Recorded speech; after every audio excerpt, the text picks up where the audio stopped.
ফেরি পারাপার গাড়ি চালাইছি মানিকগঞ্জের পরে মনে করেন যে আপনার সবাই কম্পিটিশন ব্যবসা। যেমন যাত্রীরা বলছে ওস্তাদ ওই সামনে গাড়ি ওভারটেক করতে হবে, ঘাটে যে কি খাবেন তাই খাওয়াবো। হ্যাঁ সেটা দেখাইছি, ঘাটে যায় যাত্রীরা সব দাঁড়াই গেছে। হ্যাঁ যাত্রীরা ঠান্ডা আনছে, ওটা আনছে, এটা আনছে, ড্রাইভারে খাওয়াইছে। আলফাডাঙ্গা রোডে গাড়ি চালাইছি তো, ও রোডে ডাকাতি বেশি হতো, পকেট রোড তো। যেমন মনে করেন বোয়ালমারি থেকে টান দিছি, সামনে একটা গাড়ি গাছ ফেলানো ট্রাক, তা সেই সময় গাড়িটা আমি হাফ কিলো আগেই গাড়ি ব্রেক করে ফেলাইছি, যে রাস্তার অবস্থা ভালো না, রাস্তা পরে ট্রাক লোকজন, কিন্তু তখন প্রশাসন আমার লাইট দেখেছে যে আমরা আছি। আসসালামু আলাইকুম, হ্যালো বন্ধুরা, কেমন আছেন সবাই? আশা করছি আল্লাহর অশেষ রহমতে ভালো আছেন। এই ভিডিওতে আমাদের সাথে আছেন কমফোর্ট লাইন পরিবহনের একজন দক্ষ এবং অভিজ্ঞ চালক শাহ আলম ভাই। তার পরিবহন লাইফে ঘটে যাওয়া কিছু অভিজ্ঞতার কথা জানার চেষ্টা করব এই ভিডিওতে। তো সকলে আমাদের সাথেই থাকবেন ভিডিওটি শেষ পর্যন্ত। তো চলুন বেশি কথা না বলে আজকের ভিডিওটা শুরু করা যাক।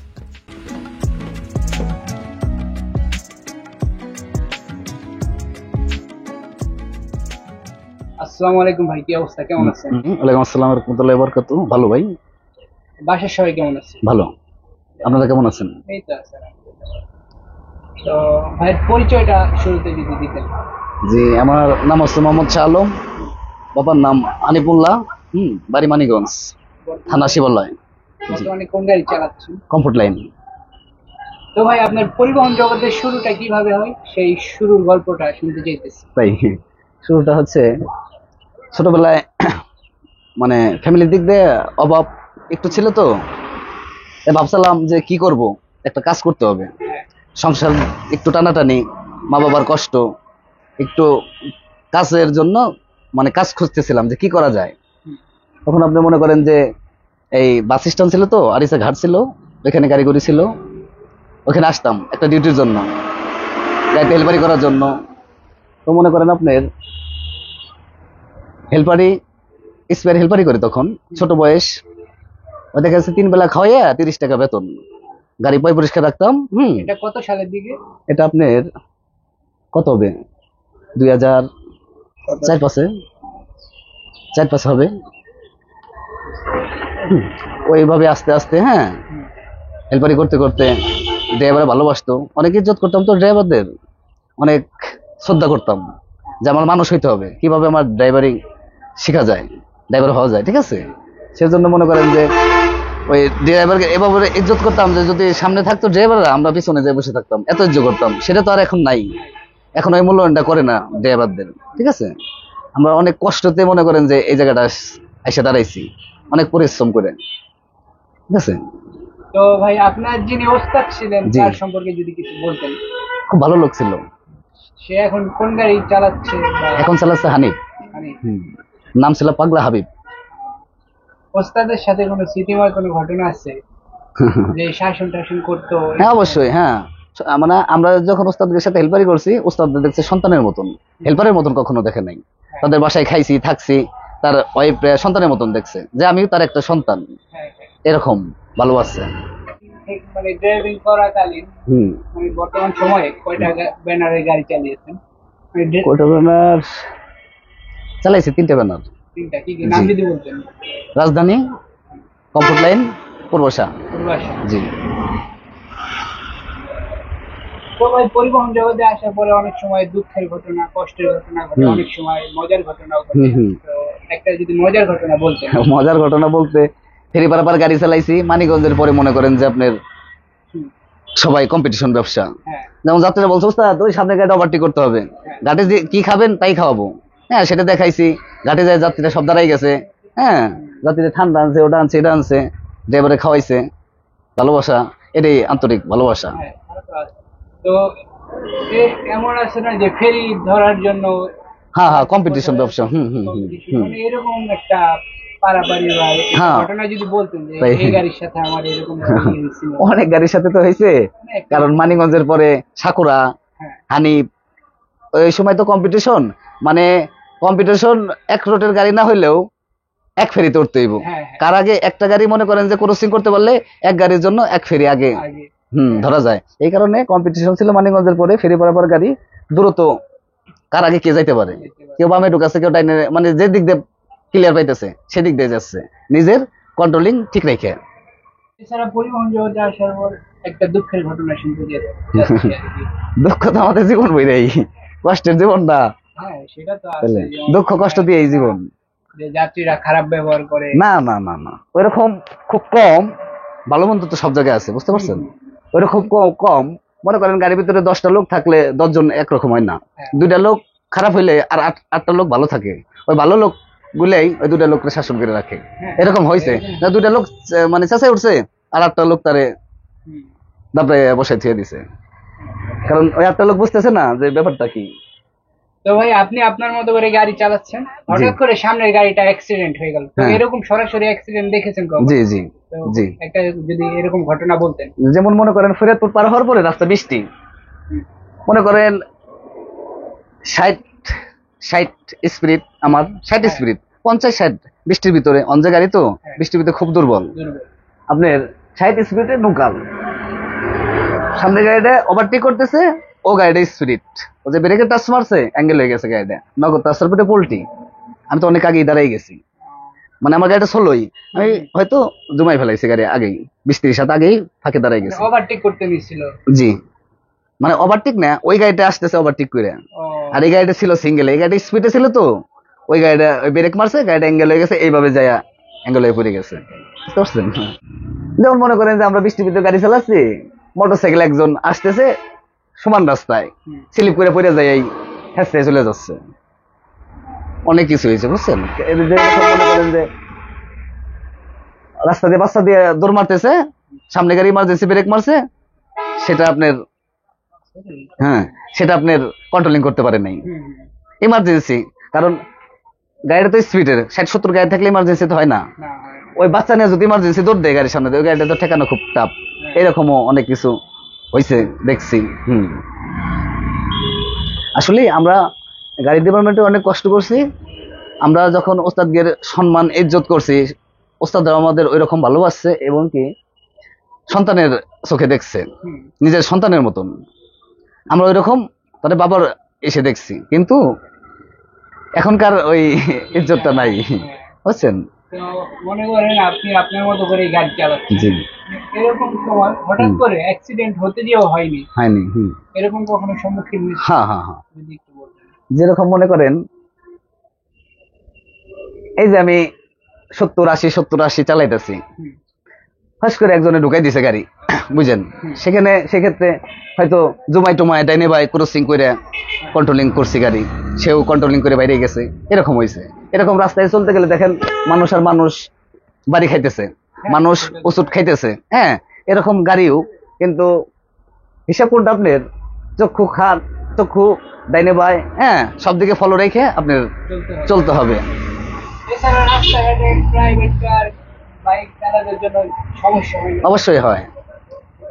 এরা তো রং সাইডে, রং রোডে কখনো বাম সাইডে ঢুকানোর নাই, ওভারটেক আছে, মোটরসাইকেল ডাইন দিয়ে আসবে, বামে আমি একটা গাড়ি ক্রসিং করতেছে, ওভারটেক করতেছে, আমার ওভারটেক হলো না ডাইনে গাড়ি, সেই ক্ষেত্রে তো আমি বামে চাপ দিব, দেখা গেছে মোটরসাইকেল একটা বামে ঢুকে গেল। ঢুকে মাঝখানে বসে গেল, তা সেক্ষেত্রে কার দোষ হয়? পরিবহনদের।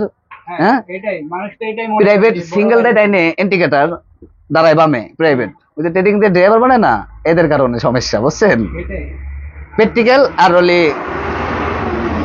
ট্রেডিং, এটা হলো পার্থক্য আছে, বুঝতে পারছেন? তো ভাই বর্তমানে তো আপনি ফেরি হয়ে গাড়ি চালাচ্ছেন, জি, যেহেতু এখন তো পদ্মা সেতু হয়ে গেছে, হ্যাঁ হ্যাঁ তো হ্যাঁ। পদ্মা সেতু হওয়ার পরে আপনাদের ওদিকে কি খবর আর কি যদি বলতেন ফেরিঘাটের? না, ফেরিঘাট এখন ক্লিয়ার থাকে, গাড়ির জন্য ফেরি বসে থাকে, গাড়ির জন্য এখন ফেরি বসে থাকে, হ্যাঁ। আগে আর ফেরির জন্য গাড়ি বসে থাকতো, আমরা 12 ঘন্টা 14 ঘন্টা 8 ঘন্টা একভাবে বসে রয়েছে ফেরির জন্য, আর এখন ফেরিতে উঠে গাড়ির জন্য বসে থাকে 20 মিনিট আধা ঘন্টা, হ্যাঁ। আর এখন মনে করেন এ রোডে গাড়ি চালানো রিল্যাক্স, 70-80 পারাপারি হরে নাই, কম্পিটিশন নাই। সবাই ঠান্ডা হয়ে গেছে রোডে, কারণ এ রোডে ফেরি বসে থাকে, কার সাথে কিরা পারাপারি করবে, উড়ি করবে, এই কারণে সবাই ঠান্ডা মাথায় চালায়, বুঝছেন? তো ভাই অনেক সময় আছে যে আপনি গাড়ি চালানো অবস্থায় জি, যাত্রীরা বলে গাড়ি জোরে চালাচ্ছেন কেন, আস্তে চালাচ্ছেন কেন? হ্যাঁ হ্যাঁ এই অনেক মন্তব্য হ্যাঁ, জি, জি। গালাগালিও করে, হ্যাঁ। তো তাদের উদ্দেশ্যে কিছু বলার আছে নাকি? তাদের উদ্দেশ্যে কি বলবো বলেন? যাত্রী, ওই যে বললাম না একটা কথা, মানুষ তো সবাই একরকম না। একজনে বলতেছে ভাই আস্তে চালান, হ্যাঁ, তারটাও ঠিক আছে, চালাইলাম আস্তে, আরেকজন বলতেছে জোরে চালান। এখন তাদের আমরা বলি যে আপনারা ডিসাইড করেন যে কার কথা শুনবো।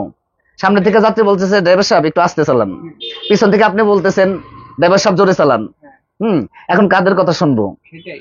আপনারা ডিসাইড করেন। এখন আমরা আস্তে ধীরে যাই, আস্তে ধীরে যাইতে বলে তো আমাদের জন্যই ভালো। সেটাই, অনেকে তো বুঝে না। বুঝে না। তো অনেক সময় আছে যে ড্রাইভারের গাড়ি চালানোর উপরে যাত্রীরা খুশি হয়ে গিফট বা উপহার দিয়ে যায়, এরকম কখনো পেয়েছেন? হ্যাঁ পাইছি এরকম। একটা যদি এরকম আমরা কমফোর্ট লাইন চালানো গেলে, মানে কমফোর্ট লাইন যতদিন চালাইছি কমফোর্ট লাইনে পাইছি। এমনকি গিফট জিনিস কিরকম, ওই ফেরিঘাটে আসছি, ড্রাইভার সাহেব কি খাবেন, ওই ডাইন সাইডে এসে আমরা তো আবার কেউ ঠান্ডা কেউ বিস্কিট ভাই খান, ফেরিতে এসে ভাইয়া ভাত খান জোর করছে অনেকেই, সবাই তো সমান না, ভালো মানুষই বেশি পাইছি। হ্যাঁ, কেউ ড্রাইভার সাহেব হাতের ভিতরে রানিং গাড়িতে যাত্রী নামানোর সময় হাতের ড্রাইভার সাহেব একটু চা খেন, না ঠিক আছে ধন্যবাদ লাগবে না, না ভাই খুশি হয়ে দিছি চা খেন, এরকম পাইছি। বক্সের সাথে চা পানি খাওয়ার জন্য দিছে। কিন্তু অনেক সময় যাত্রীদের এই পাইছি কোনটা, আপনার যাত্রীরা নামার সময় বলছে না ড্রাইভার সাহেব ভালো লাগছে, গাড়ি চালানো সুন্দর লাগছে, বা ব্যবহার আচার গাড়ি চালানো খুব ভালো লাগছে, এরকম পাইছি। সব মালিকের ইচ্ছে, বুঝছেন, সবাই তো সমান চালায় না। আর খুদ একটু থাকতেই পারে মানুষের, খুদ ছাড়া মানুষ নাই জগতে। জি। আর এখন তো মনে করেন গাড়ি স্টাম্পের মূল্যায়ন খুব কম করে মানুষ। তো ভাই বর্তমানে তো আপনি হিনো 1J মডেলের গাড়ি চালান। জি জি। তো এই গাড়িটার ভালো দিক খারাপ দিক সম্পর্কে যদি বলতেন। হিনো সব দিকেই ভালো। হিনো অঞ্জে গাড়ি, জাপানি তো জাপানি, অঞ্জের উপরে কোনো গাড়ি নেই বাংলাদেশে, যে যাই বলুক। আর অঞ্জে একটা দিকেই দুর্বল, সেটা হচ্ছে বৃষ্টিতে, বৃষ্টিতে দুর্বল। তো বৃষ্টির সময় আপনার সাথে কোনো রিস্কের ঘটনা ঘটছে? রিস্কের ঘটনা হয় কিরকম, আমি 60 চালাইতেছি, বুঝলেন, আমি 60 স্পিডে চালাইতেছি আমার নিয়ন্ত্রণ রেখে, যে বৃষ্টির ভিতরে আমার ইমার্জেন্সিতে একটু পা পড়লেই আমার গাড়ি ডাইনে ভাই মোচড় দেবে, এই কারণে আমি নিয়ন্ত্রণ রেখে গাড়ি চালাইছি 50-60, এর উপর আমি যাচ্ছি না। হঠাৎ করে একটা রিক্সা মেন রোডে ঢুকে গেল পকেট রোড থেকে, হঠাৎ করে একটা অটো এইভাবে হয়ে যায়, তখন যদি আমি ইমার্জেন্সি মারি তখন কিন্তু আমার গাড়ি ডাইনে ভাই দেবেই। সেটা তো দেবেই। হয়তো আমি পুশিং টাইনে দিলাম, একটু জমাইলাম পুশিং দিয়ে, তারপরে ব্রেকে টাচ করলাম পুশিং দেওয়ার পরে, ছাড়ার পরে, এইভাবে হয়, বুঝছেন। কিন্তু আসলে তো ডাইনে বাই পকেট রোড যেগুলো আছে সেগুলো তো আমরা নিয়ন্ত্রণ করি, হরেন দেই, গাড়ি আরো স্লো করি। হ্যাঁ, এখন ডাইনে বাই পকেট রোড থেকে একটা যদি গাড়ি বাইরে সে তো বিশ্ব রোডে দেখতে হবে ডাইনে বাই ফলো করে যে গাড়িগুলি আছে কিনা, তারা এটা ফলো করে না, খুব কম। সাধারণ পাবলিক আর একদিকে তাকাইয়া রাস্তার দিকে না তাকাই ফোনে কথা কইতে কইতে পার হইতেছে। হ্যাঁ, ওটাও কিন্তু একটা রিস্ক। হঠাৎ করে যদি আপনি দৌড় দেন, 80 গাড়ি স্পিড, সে গাড়িটা কন্ট্রোল করা সম্ভব? এক চান্স ব্রেক দিলে হবে কাজ? এক চান্সে ব্রেকে গাড়ি জমবে? সেটা কিন্তু মানুষ বোঝে না, শুধু ড্রাইভারের দোষ হয়। আমরা হেল্পারি করে গাড়ির কি কোন জায়গা কোন জিনিসটা আছে সেই জিনিসটা যাই না, কিন্তু আমরা এখানে বইছি। আমরা কিন্তু খুব কষ্ট করে মানুষ হয়েছি, মানে ড্রাইভিং শিখছি খুব কষ্টে। হ্যাঁ, আমার এখানে বসে আমি যদি গাড়ি চালাই, আমার কোন সমস্যাটা দিছে আমি যদি বলতে না পারি, তো কিসের ড্রাইভার আমি? আমার বলতে হবে, আমার এই অ্যাক্সেলেটর কথা কবে, ব্রেকে কথা কবে, গিয়ারে কথা হবে, এই যে মিটার গুলো আছে এগুলোই কথা কবে। হ্যাঁ, আমার বোঝা লাগবে যে গাড়িটা কোন সমস্যাটা। আমরা কিন্তু খুব কষ্ট করে মানুষ হয়েছি। এই মনে করেন যে প্রায় 1.5 যুগ হয়ে গেছে গাড়ি চালাইতেছি, আল্লাহ কিন্তু এখনো সুস্থ রাখছে, মালিকের দয়া অনেক ভালো রাখছে না, এখনো সুস্থ রাখছে মালিকের কাছে অনেক শুকরিয়া। তো ভাই যেহেতু দূরপাল্লা রোডে গাড়ি চালান, জি জি, ঠিক আছে, রাতে গাড়ি চালানোর সময় অনেক সময় রাতে গাড়ি চালানোর সময় এমন কোনো ঘটনা ঘটছে যেটা ভৌতিক বা প্যারানরমাল, মানে ভৌতিক ঘটনা এরকম কিছু? না না না না, এরকম কিছু পাই নাই। এছাড়া ডাকাতির কোনো ঘটনা ঘটছে রাতে? ডাকাতি এ পর্যন্ত আমি পাই নাই। কিরকম পাইছি, যখন আলফাডাঙ্গা রোডে গাড়ি চালাইছি তো, ও রোডে ডাকাতি বেশি হতো, পকেট রোড তো। যেমন মনে করেন বোয়ালমারি থেকে টান দিছি, সামনে একটা গাড়ি গাছ ফেলানো ট্রাক, তা সেই সময় গাড়িটা আমি হাফ কিলো আগেই গাড়ি ব্রেক করে ফেলাইছি, যে রাস্তার অবস্থা ভালো না, রাস্তা পরে ট্রাক লোকজন, কিন্তু তখন প্রশাসন আমার লাইট দেখাইছে যে আমরা আছি, পুলিশ লাইটটা দেখাইছে তার পোশাকের উপরে যে সমস্যা নাই আসেন আমরা আছি, মানে আমি ওই জায়গা পৌঁছানোর আগেই ওই পুলিশ ঢুকে গেছে, তারা ডাকাতি করতে পারে নাই। আমার সামনে একটা গাড়ি ছিল আর কি, ট্রাক নিতে পারে নাই, তার আগেই প্রশাসনের গাড়ি ঢুকে গেছে, এলাকার লোকজন পোষাই গেছে, এরপরে আর পাইনি এরকম। তো ভাই আপনার কখনো এমন মনে হয় যে পরিবহন জগতে আসাটা আমার ভুল ছিল বা কি জন্য আসলাম, এরকম আফসোস হয় নাকি কোনো সময়? আফসোস হয় মাঝে মধ্যে, কিছু কিছু মানুষের কথাবার্তা শুনি না। যেমন এ ধরেন রাস্তায় বৃষ্টি, গাড়ি তো স্লোই চালাচ্ছি, ওই বৃষ্টির চাক্কার পানিতে হালকা একটু বৃষ্টির পানি ছড়াইতেই পারে। হ্যাঁ, এইগুলো অনেক মানুষ অনেক কথা কয়। ওই যে বললেন না যাত্রীরা কিছু বলে নাকি, যাত্রীরা বিভিন্ন ধরনের মাঝে মধ্যে কথা বলে, কিছু ক্যাটাগরির লোক আছে না, আচ্ছা তো হ্যাঁ, অবশ্যই। খুচানোর লোক। হ্যাঁ, এই সব মাঝে মধ্যে মাথায় ঢুকলে মনে হয় যে কিসের জন্য এই কাম শিখলাম। তার চেয়ে মনে করেন এই শিকার শিখলে অনেক ভালো ছিল। এটা মানে নিজের কাছে হয় মাঝে মধ্যে, বুঝছেন, খারাপ লাগে। তো ভাই আপনার কাছে একটা প্রশ্ন, সেটা হচ্ছে যে টানা কত ঘন্টা না ঘুমিয়ে গাড়ি চালিয়েছেন? হ্যাঁ, চালাইছি আপনার 36, 35, তো এরকম 38। অবস্থায় সমস্যা হতো না? না, কিভাবে থাকা যায়? রাত জাগার অভ্যাস আছে, এবং কি ঘুম আসতেছে, চা খাইলাম, একটা পান খাইলাম, চোখে পানি মারলাম, গাড়িতে গান বাজতেছে, হেল্পারের সাথে কথা বলতেছে, গল্প বলতেছি, এভাবে কেটে যায়। ঝিমানি এভাবে ভাবটা, জীবানী বাপটা আসলেও, যেমন জীবানী বাপটা কিরকম আমাদের এই টাইমটা হয় ঈদের সময়, হুম, ঈদ বাজারে, চাপের বাজারে এরকম সময় হয়। ওই সময়টা আমরা যখন জীবানী আসে তখন গাড়িটা সাইড করে দিই। সাইড করে একটা দোকানে বসলাম, চোখে পানি মারলাম, একটু হাঁটাউটা করলাম, হ্যাঁ, হাত মুখে পানি মাইরে একটু পান টান মুখে দিয়ে আবার চললাম। হেল্পার আছে, কন্ট্রাক্টর আছে, গল্প করতেছি, সেট চালাইতেছি, গান বাজতেছে, গান শুনতেছি। হ্যাঁ, এইভাবে ঘুমটা কেটে যায়। জি। তো ভাই অনেক সময় আপনি গাড়ি নিয়ে বের হবেন, জি। এমন সময় একজন মানুষ এসে বললো যে আমার কাছে টাকা নাই, অমুক জায়গায় আমাকে নিয়ে যাবেন, হুম। তো এরকম হয়? সেক্ষেত্রে অনেক অনেক ওই সময় আপনি কি করেন? কিছু করার নাই তো, একজনের কাছে টাকা না থাকলে সে বিপদে পড়ছে, তারে নিতেই হবে। হ্যাঁ, এই এই হিসেবে কমপ্লেন নাই কোনো। যদি কোম্পানির লোকজন না মানে, সেকার না মানে, সেক্ষেত্রে আমাদের পকেট থেকে আমরা দিয়ে নিয়ে যাবো। যাক, এটাই ভালো। হ্যাঁ, হ্যাঁ। অনেক কোম্পানি আছে যে চেকারে না না, ওইটা আমরা পরোয়া করি না, চেকার টেকার পরোয়ারই করি না, সেটা হচ্ছে পরের হিসাব।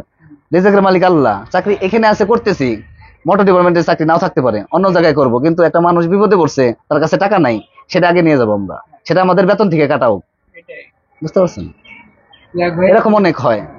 কথা শুনে ভালো লাগলো ভাই। একজনের উপকার করলে হুম ওটা আবার এরকমই হয়। আপনার মোটর ডিপার্টমেন্টের স্টাফ দিয়ে, গাড়ির জগতের পরিবহন বাস দিয়ে, ট্রাকন, মোটর ডিপার্টমেন্টের স্টাফ দিয়ে মানুষের সুবিধা পাবে। একজনের কাছে টাকা নাই, বলতেছে ভাইয়া আমার কাছে টাকা নাই, নিয়ে আসবো, নিয়ে আসবো, যে ভাইয়া আমার কাছে ভাড়া কম আছে, নিয়ে আসবো। একজন বলতেছে ভাইয়া আমরা আমাদের কষ্ট, মানে 20টা টাকা দেন বা কয়টা ডাইল ভাত, আমাদের নসিবে থাকলে সেটাও আমরা করি। করি। যাক, হ্যাঁ, সবকিছুর মালিক আল্লাহ, এটা হলে আমরাও ছিলা। বুঝতে পারছেন? আমাকে কিছু করার নাই, আমাকে দাও খায় না। কেউ যদি একজন বিপদে পড়ছে, তারা যদি একবেলা খাওয়াই, সে আমারটা খাইলো না, মালিকে তারে খাওয়াইছে, তার রেজেকে ছিল। বুঝতে পারছেন? তো বর্তমানে যেহেতু আপনি ওয়ান ডে গাড়ি চালাচ্ছেন, জি। ভবিষ্যতে হুন্ডাই স্কেনিয়া মানে এরকম চেসের বা মডেলের গাড়ি চালানোর ইচ্ছা আছে নাকি? ইচ্ছা তো সবারই থাকে, হ্যাঁ, জানি না কার ইচ্ছা কখন মালিক পূরণ করবে, সবকিছু তার হাতে।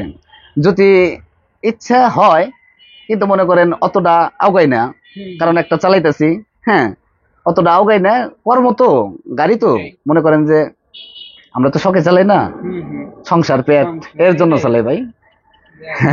বাপের পয়সা থাকলে তো শখে চালাইতাম, স্কেনিয়া, হোন্ডাই সব, এটা পেটের দায় চালাই। আর টাটা হইলেও পয়সা হলে চালাইতে হবে, হ্যাঁ, লিলেন হইলেও চালাইতে হবে, অঞ্জলিও চালাইতে হবে। মালিক যে জায়গায় যখন রেজেকে রাখতেন। বুঝতে পারছেন?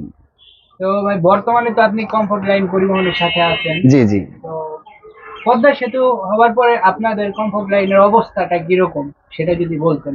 পদ্মা লাইন, পদ্মা সেতু হওয়ার পরে কমফোর্টের অবস্থা খুব ভালো ছিল। আর যতটুকু জানি যে ফেরিঘাট আপনার অবস্থা ওই সময় তারা বেশ ভালো, খুব ভালো, মানে কমফোর্ট লাইনের ফেরি বরাবর যখন চলছে গাবতলী রোডে, কমফোর্ট 1 নম্বরে ছিল।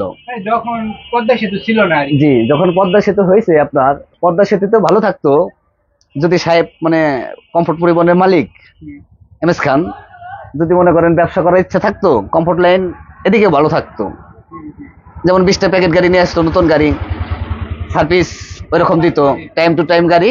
হ্যাঁ, টুঙ্গিপাড়া, দুলা, ওয়েলকাম, ইমাত, এদের সাথে কম্পিটিশন ব্যবসা করতে হবে, তাইলে এখানে টিকা যাইতো।